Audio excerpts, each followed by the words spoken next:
اللہ کے رسول صلی اللہ علیہ وآلہ وسلم نے اس شخص کے بارے میں فرمایا کہ جو کانوں کا کچا ہے اور بات کو دل میں جگہ نہیں دیتا ہے اور صرف سنتا چلا جاتا ہے اور اس کو اپنے اندر پیوست نہیں کرتا،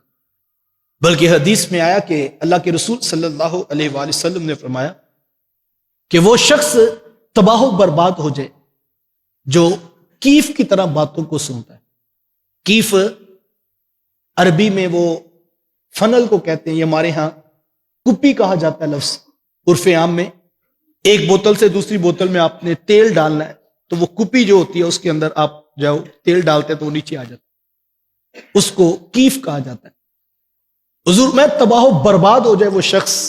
جو کیف کی طرح بات کو سنتا ہے۔ تو محدثین نے اس کی تشریح میں یہ لکھا، کیف کی طرح بات کو سننا کیا ہے؟ کہا جس طرح اس میں تیل ڈالنے تو ایک لمحہ بھی نہیں ٹھہرتا اور وہ گزر جاتا ہے۔ اگر کوئی شخص واعظ و نصیحت کو اس طرح سنتا ہے کہ سننے کے بعد سنی انسنی کر دیتا ہے تو حضور ہمارے وہ تباہ و برباد ہو جائے۔ کہ جو باتوں کو سنتا ہے، واعظ و نصیحت کو سنتا ہے، لیکن اس کے دل میں جگہ ہی نہیں بنتی، وہ باتوں کو قبول ہی نہیں کرتا اور سنے جا رہا ہے صرف، تو حضور میں وہ تباہ و برباد ہو جائے۔ یہ آخری بات میں اس لیے سنا رہا ہوں، میں اور آپ ہر ہفتے آتے ہیں، ہر جمعہ پہ ہماری ملاقات ہوتی ہے، تو ہم غور کریں کہیں ہم اس کیفیت میں تو نہیں آتے جا رہے کہ صرف ایک روٹین بنی ہے، ہم آئے، ہم نے سنا اور پھر اٹھ کے چلے گئے۔ تو حضور نے اس شخص کو کہا کہ وہ تباہ و برباد ہو جائے جو کیف کی طرح باتوں کو سنتا ہے اور پھر اٹھ کے چلا جاتا ہے۔ مجھے اور آپ کو اپنی زندگی کے اندر یہ سوشل میڈیا کا وبال ہے اس وقت کہ اتنی گفتگو ہے، اتنی انفارمیشن ہے، رنگ برنگ کے خطیب، رنگ برنگ کے سپیکرز، اور روزانہ صبح سے لے کر شام تک، شام سے لے کر صبح فجر تک انسان سنتا ہی رہتا ہے، اور زندگی میں اس کی ایک انچ بھی تبدیلی نہیں آ رہی، تو اس کو محاسبہ کرنا پڑے گا کہ میں تو ڈاکٹر کے پاس گیا تھا کہ بیماری ٹھیک ہو جائے، اور میں نے سنا اس لیے تھا کہ مجھے صحت نصیب ہو جائے، لیکن اب مجھے ایک اور بیماری لگ گئی ہے کہ میں ہر وقت ڈاکٹر ہی سنتا رہتا ہوں۔ مقصد تو یہ ہے، نصیحت تو ایک بھی قرآن کی ہو، بات تو ایک پہ اللہ کے رسول صلی اللہ علیہ وسلم کے ہم پکڑ لیں اور اس پر جم کے پہرے داری پہ کھڑے ہو جائیں اور اپنی زندگی میں اس کو اتار لیں، اپنی روحوں میں اس کو اتار لیں اور اپنے اخلاق کو سنوار لیں، تو یہ پھر کامیابی کا راستہ ہے۔ علماء نے اس بات کو لکھا ہے کہ صحابہ 10 آیتیں قرآن کی پڑھتے اور پھر ان کو اتنی اچھی طرح روحوں میں اتار لیتے،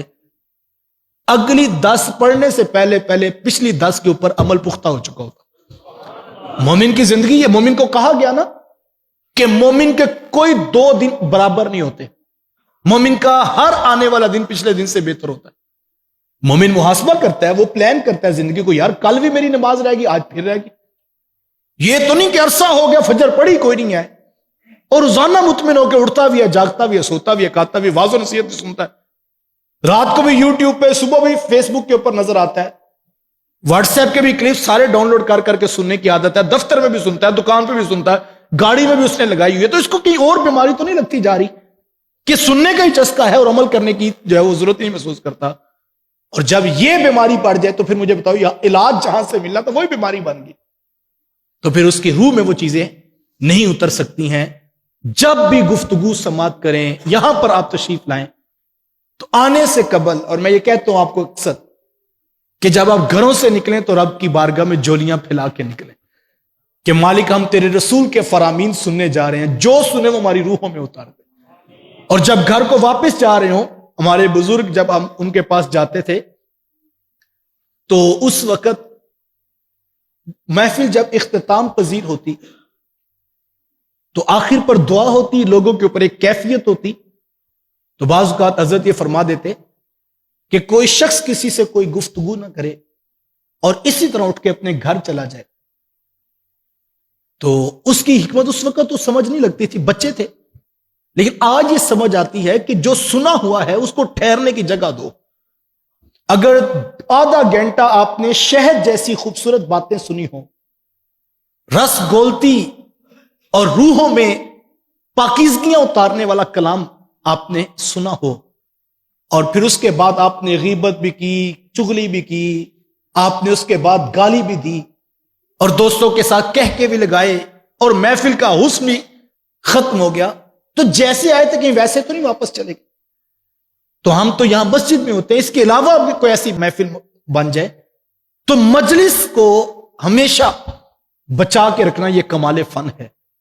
اور اس کو ہمیں سیکھنا چاہیے. فرمایا وہ تباہ و برباد ہو جائے جو کیف کی طرح باتوں کو سنتا ہے